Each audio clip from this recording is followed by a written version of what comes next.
I'm Mark, and this is the Mr. Productivity Podcast, the podcast to help solopreneurs banish overwhelm, reduce stress, and get more done. In today's episode, I'm going to be talking with Julie Bestry, a certified professional organizer and president of Best Results Organizing in Chattanooga, Tennessee. She helps overwhelmed individuals save time and money, reduce stress, and increase productivity by creating new organizing skills and systems by getting their physical and mental surroundings under control.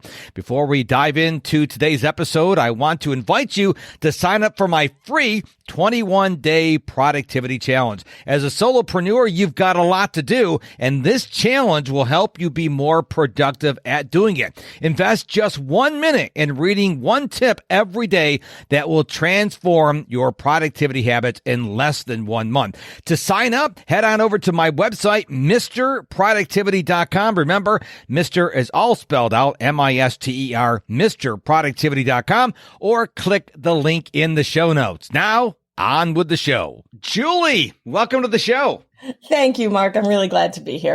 Now, we got to share something with the audience. You and I share a similar location where we were raised as little ones, and I don't meet too many people from the show that are from where I'm from. So where are you originally from?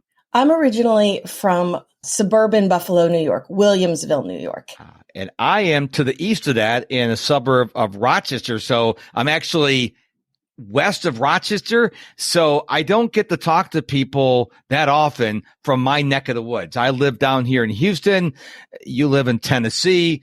I think we both fled the cold and the snow and the ice and all that stuff. Interesting point. Back in 1989, I had a very traumatic fall. I was going to my job. And you can relate to this. And if you're from a warmer climate audience, let us share with you.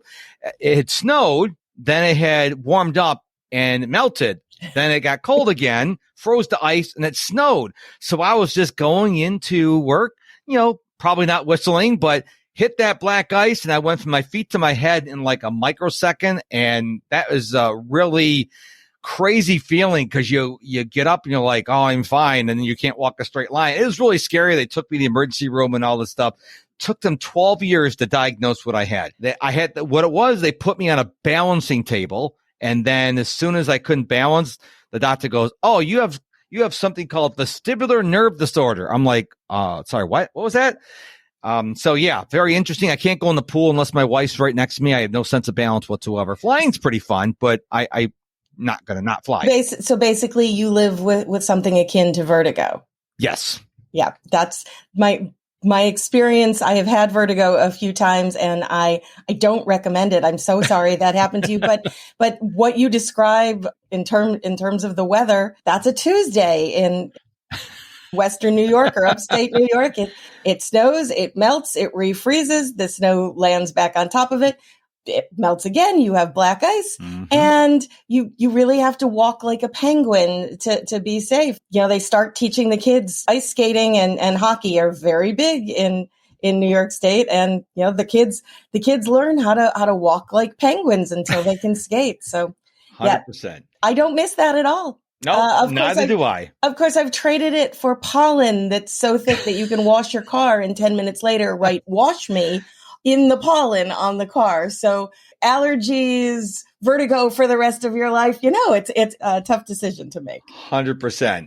Well, I love the banner of your website. It says, don't apologize, organize. I love that because I think a lot of people, I've had clients where they say, I'm so sorry, I'm not productive. I'm like, hey, if you were productive, I wouldn't have a job.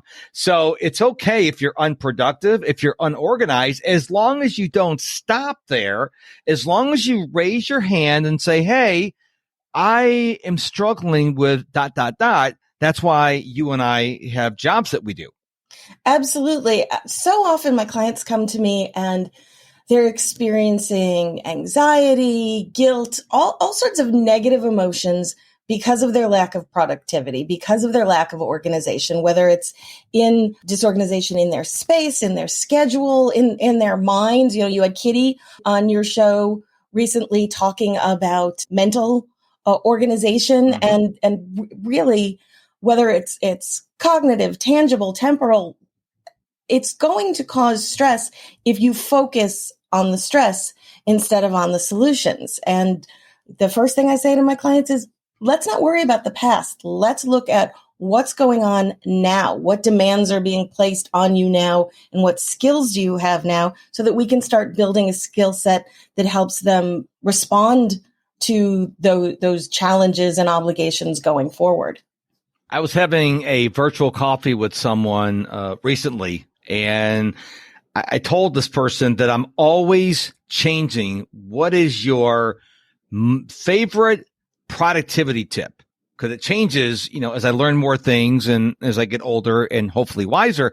And now it is, you need to get up from your technology, walk outside, don't get on another piece of technology, go for a walk.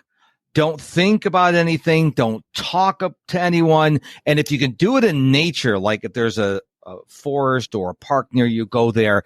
I tell people that is my top productivity tip right now, because we are spending so much time not only in front of our computers, but some of us are on our computers and we have our phone on at the same time. And we need to get away. We need to extricate ourselves from this technology and go out and breathe some fresh air, go sit in the sun. Maybe here's a crazy idea. If the weather is cooperating, take your shoes and socks off and put your feet on the ground. It's called grounding or earthing. Mm-hmm. These simple things will give you energy to be more productive. Absolutely. And it combines something, I did a blog post series last year about toxic productivity, and I won't get into the neurobiology of it, but there's all sorts of research that shows that our brains need breaks from both what we're doing and the technology that we're using to do it. Now, I am not an outdoorsy person. I often say, there's an expression, I am at one with nature. I am definitely at two with nature. I am to borrow an old saying from the TV show Northern Exposure, I am a child of concrete. I'm a suburban girl. So I walk outdoors when I need a break. I'm not eager to get out in nature. I don't need to encounter anything more wild than a kitten wandering a little from the house. But getting that change in energy, our brains need a chance to reboot. And so getting away from the technology, it's better for our posture because we're no longer hunched with our shoulders forward and our hands tightened around our phones or leaning in towards our keyboards and our screens.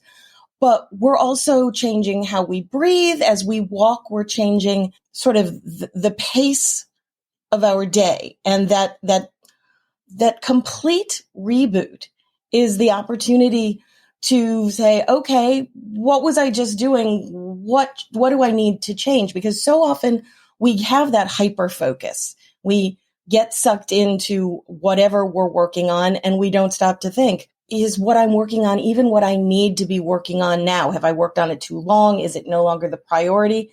Am I checking in with my own body? Do I need to hydrate? Have I eaten?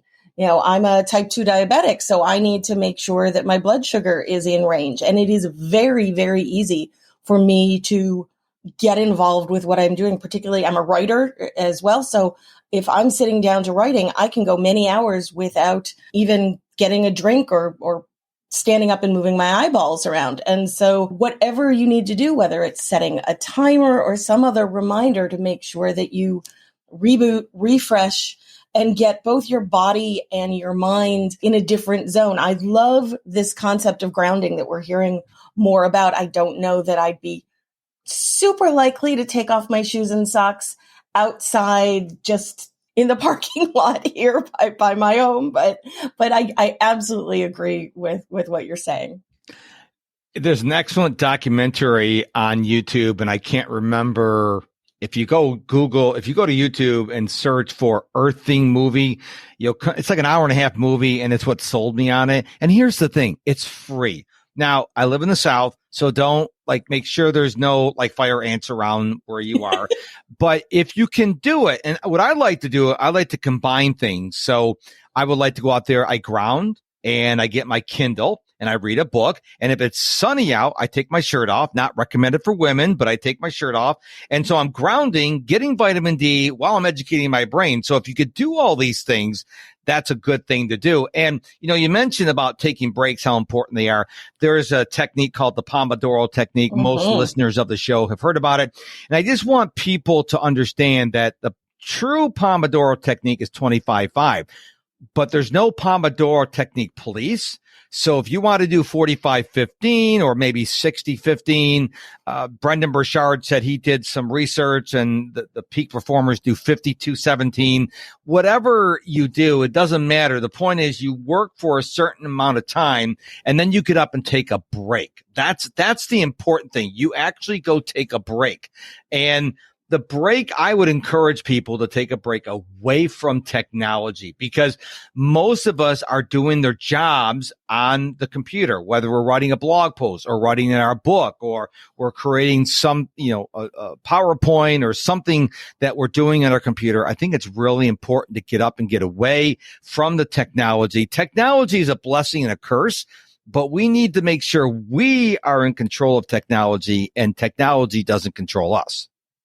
I couldn't agree more. I'm a fan of the Pomodoro Technique. I do a modified Pomodoro with most things that I'm doing on my own. I teach it to my clients because very often, especially if I'm working with my organizing clients where we're dealing with something tangible, they'll say, well, if I'm doing my homework that you gave me and I'm working on my closet or working on the garage, how long should I be doing it? Can I, they'll say, I'm going to work on it on Saturday all afternoon. And I'm like, no, if you don't have a partner, I'd really suggest you not doing more than, a modified double Pomodoro, 45 minutes. Walk away to get some perspective. I think modifying the Pomodoro, I love what you said about there being no Pomodoro police, but whether you're working with technology or something else, stepping away gives you a chance to reevaluate what you've been doing so far. When we're working in a physical space,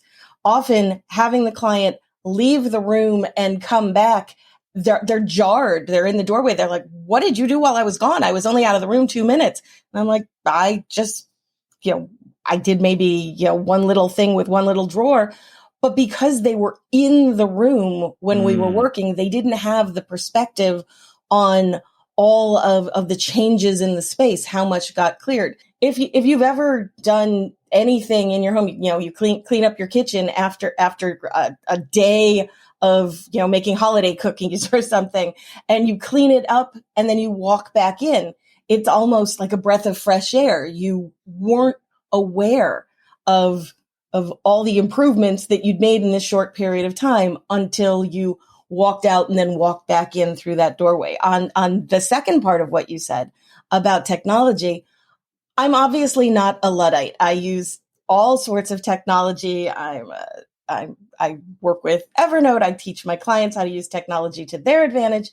But I'm known in the organizing, in the internet organizing world as Paper Doll. That's my blog that I've been doing for 16 years. And it's not that I don't talk about technology, but I focus on paper and analog systems as a starting point. Because when we start getting overwhelmed, the best way to get back to basics, just like you were talking about getting back to nature, is starting with getting everything, doing a brain dump, getting everything out of your head and onto paper, working with paper scheduling, a paper planner. It's not that you can't use digital, but there's an advantage to getting back to basics so that you start without any preconceived notions. And that's so much easier to do when you're going analog, when you're using, if you've ever seen a time timer, which is designed for people with ADHD, but it works so well with all clients because it's got an analog clock face and the timer has a red disc and the red circle disappears like as if you've been eating pieces of the pie until the time is up. And it is a visual cue to the passage of time. So all of these analog or paper solutions don't need to combat with digital, but they allow you to sort of step back, refresh, and move forward, feeling more of a sense of control over how you use your time. I'm so excited you talked about paper planners.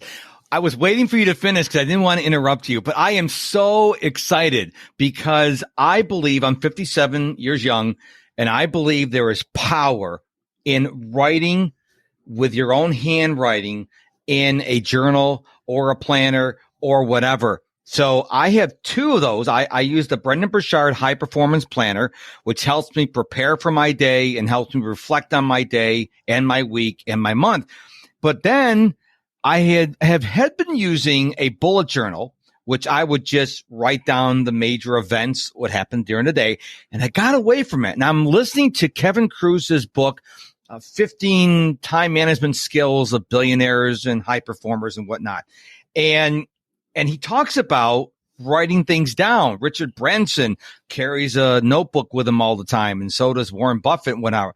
And so I decided I'm going to go back to it. So just a few days ago, I started journaling again because the planner is great because it's got all these prompts and asks you questions like, how do you want to show up? And what's something you're excited about today? Whatever. But it doesn't have a spot where you can just like free range journal.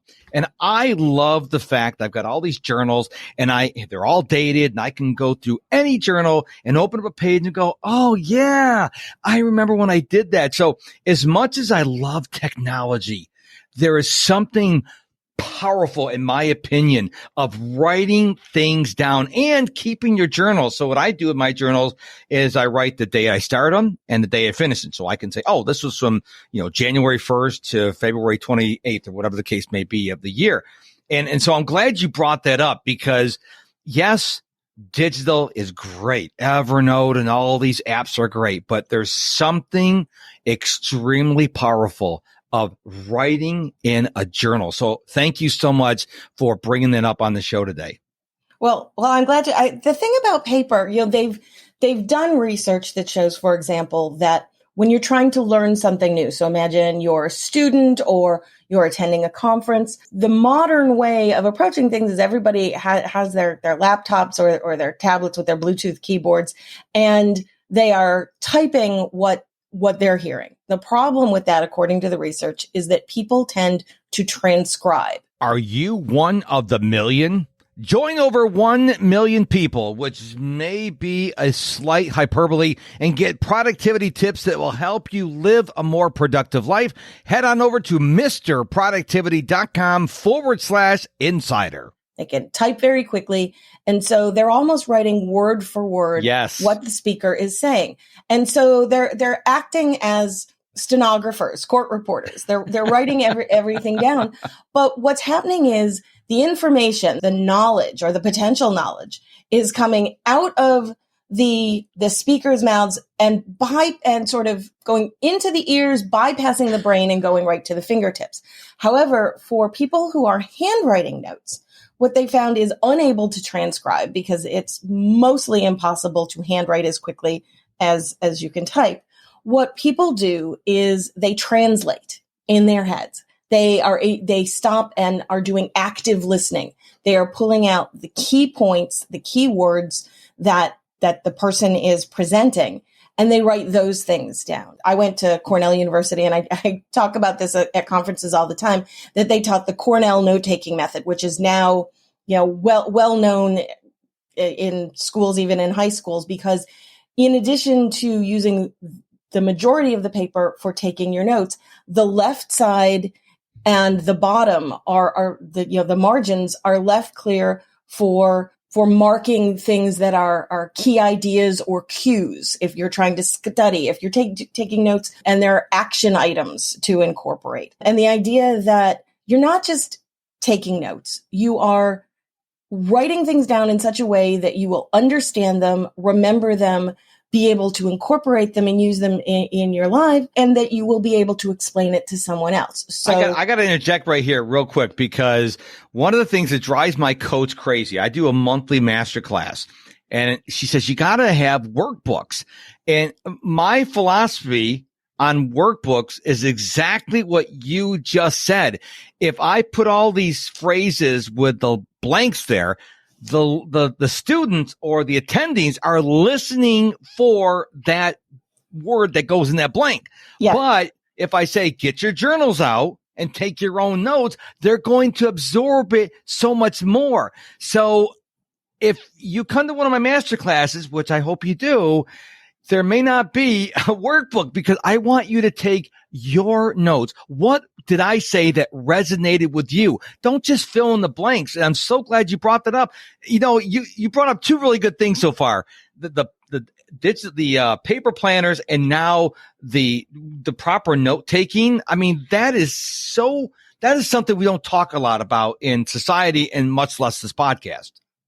Well, and people will often say, oh, I can't remember what happened in that meeting or that discussion. And they'll say, I feel bad. I don't want to call the person back and say, well, what was that really interesting thing that we talked about? People will remember this sort of narrative flow of what happened. And I'll say, well, let's look at your notes from the meeting. And I will get that sort of either the blank stare or the dog, where a dog looks at you and sort of tilts its head to the left. And I encourage people, whenever they are on the telephone, whenever they're in a meeting, it's important to make eye contact. It's important to be paying attention to the other person and their body language and and how they're saying things. But if you've ever been in a doctor's office in the last 10, 20, 30 years, they take notes. They take digital notes. They used to do they still do what's called charting, but it used to be manual. Now they either type, or they have a scribe in the room, somebody who sits in the corner and types. But being able to capture that information, take those notes, is really essential. And so if you are writing down your notes from a meeting, it's much more likely that you're going to be able to reconstruct what the high points were, what you considered important, and what you felt the other person considered important at the time. And journaling is one of those things where I want to journal, but I find that I am not a great journaler, but I do write letters. And letters in their own way can, handwriting letters can give you that similar sense of experience. But I am pro journal. I am pro paper planner. Now, you mentioned Burchard's high performance. You mentioned the bullet journal. I love recommending planner pads to clients, because planner pads take the old fashioned idea of that column form of planner and add what they call a funnel approach, where the top third is very much about doing that brain dump, gathering everything that you're trying to think of, remember, accomplish. And then there's a place for putting what your tasks for the day are, and then scheduling. But it's very basic. It's very simple. But again, it's that return to nature. It's that sense that you're going to start at the beginning with a clean plate. And so, yes, journaling, instead of pre-printed workbooks where you fill in that blank or you're looking for that keyword, I think the more we can do to get ourselves back to a sense of beginnings, the easier it is to let go of the less advantageous habits that we have developed over the years to jump to the good part, to jump to the essentials and miss the nuance, miss the building block details. I agree with that. And in my hand right now, although this is an audio only podcast, I'm holding a Moleskine notebook, and I love Moleskine notebooks. The one I'm holding is only 3.5 by 5.5. And so this is going to begin to go with me when I leave the house. I tend to be a hermit. I very rarely leave my house, but when I do, I'm going to put this in my pocket. So when I have an idea, instead of pulling out my phone and then, text messages, social media, email, That doesn't happen on the moleskin notebook. I just take it and make some notes. And the way I do my journal is the bullet journal method, which I like, is I don't write these long, lofty prose of pages on pages. Like today, I wrote, today was whatever day running. I've been running every day, at least 1 mile since August 29th, 2017. So I just wrote how many days in a row I've run and how many days in a row I've run a 5K. That's it. One sentence. So I know some people when they journal, they write like Ernest Hemingway novels. That's not the way I journal. I just literally, it's like one line. So then when I look at it in the future, I'm like, oh, that's what happened on this day. Like I will write on that journal tonight that I had a podcast with you, but it won't go into everything we talked about. It'll just be one line. That's what works for me. Not saying, listener, that's what you need to do in terms of journaling. And I think if you listening carefully to what Julie and I are saying, we're just giving you ideas. You need to pick up what works for you and then leave the rest for someone else. Mark, I have to say, I think that's key. I always tell my clients, I am platform agnostic. I think what you pick is whether it's paper or digital. If it's paper, whether it's a moleskin notebook or whether it is something with all the bubbles to fill in, whatever it is that you use is less important than the fact that it has to be something that you're going to commit to. I really feel like everything you use as a productivity resource has to be something to which you can make a commitment. It's very much like an interpersonal relationship, that if you start to ignore your system, if you're always running after the next shiny thing, it's always going to feel hollow. Committing to a system, using your skills and your ability to gain new knowledge to maximize the system, to tweak small things rather than to wholesale throw something aside and go after something new. Again, to use the relationship metaphor, it really is, I think, the best way to find what's going to work for you, because we are different people. Too often people say, well, what's the best notebook? What is the best app? And I'm like, best is going to be subjective. It's never going to be an objective decision that you can make, because no two people are alike. People say, well, so-and-so has ADHD and says that this is the best for ADHD. And I'm like, well, okay, but it may be and it may not be, because you don't have all of the same life demands. You don't have, you are not in the same body and same brain as that other person. So it is the commitment to a system rather than the specifics of that system that I think makes all the difference. It's which is good, because that means you don't have to worry about an app getting discontinued, no longer being available for upgrades. You don't have to worry about that notebook no longer, but notebooks will always be available, because there will always be people, paper went away. Everybody said, oh, at the dawn of the computer revolution, oh, we're going to have paperless offices. We don't have paperless offices, because people do want to make that hand to paper connection. There's on TikTok, there was this little joke going around a few weeks ago. In fact, I think, you had Art Gelwicks on the show, and I think Art and I had been talking about it, that some Gen Z person had challenged people to write their names without lifting their pens up off of the paper. And, the joke is they discovered cursive. Look at that. Well, I just saw YouTube maybe about a week ago, a guy talking about how he had gone to the dollar store and picked up, it was like a mini composition notebook, almost like an assignment notebook size, but had that, black and white speckle. Mm-hmm. And he was talking about how he used it the way he would normally have used his phone, and that he took it everywhere. And when he had an idea, he wrote it down in the little notebook, and he wasn't distracted by notifications. And he was so excited about this that it made me realize, yes, there are generations coming behind us who have never experienced just not having something digital there.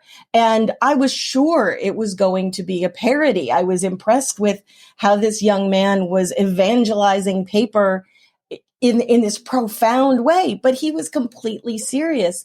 And so I think we're not at the point yet where people don't know how to write, although I have heard that they're not teaching cursive in schools. But all of these things, just the idea of having a notebook is something that I don't think is ever going to go away.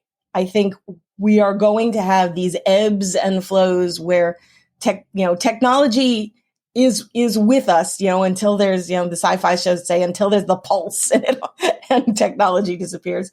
But we're always going to have that connection, that mind to hand to paper connection. I agree with you. And, one of the things I talk about with notifications, and I'll end the show on this, is, I'm not a zero notifications guy, but I'm an intentional notifications guy. And what I tell people is, if the notification serves you, then you can leave it enabled. If it distracts you, turn it off. And I think we need to do that throughout our entire life, whether it's TV shows or books you read or people you hang out with, either they serve you or distract you. Now, I think that planners that are paper and paper notebooks, they serve me because they force me to slow down. People look at my journals like, oh my gosh, I can read it, because I don't do them really quickly. I write them very slowly. I print them, although I can write in cursive, because it slows me down. We are always in a rush. And the final point I'll make is I always tell people TikTok is the anti-productivity app. I don't use it anymore. I have deleted it from my phone because I've talked to so many people who have lost hours and hours on TikTok. I think banning it in the United States would be one of the best things we can do in terms of our productivity, because I've talked to people, they spend 8 to 9 hours a day on TikTok. Now, that's not TikTok's fault. That is your discipline problem. But I think that people need to be very leery about going in TikTok. I'm not addicted to social media because I'm a productivity person. I just want people to realize that these apps are not there for you. They're there to get your information. And if you don't want to waste a lot of your time, you might want to be very, very careful on what apps you're using, how you're spending your time. So before we find out where we can find out more about you and what you're doing in the world, any final thoughts on anything we talked about on the show today? Well, I was going to say, in terms of apps, remember, if you are not the consumer, especially with things that are free, if you are not the consumer, you are the consumed. Yep. Whether it is your eyeballs being sold to the nearest bidder, that's the advertiser, or whether it is consuming your information. If you are not the consumer, you are the consumed, and it's important to be careful. That said, again, I'm a productivity person, and I use it in the form of entertainment, especially when I'm in line at the grocery store. But I agree with you. Getting sucked in is far too easy, and the intentionality of where you put your attention. Mike Vardy, the productivityist, would appreciate that. It's where you put your intention is where you put your attention. And so you have to focus on the things that matter the most to you so that you can accomplish the things that you want to get done in life. 100%. So I know that all the information you gave the listener today, people want to know more about you and what you're doing in the world. So how can they do that? Best way is to go to my website, which is easy. It's my name, juliebestry.com. There's a website. There are articles. There's a blog that goes all the way back to 2007.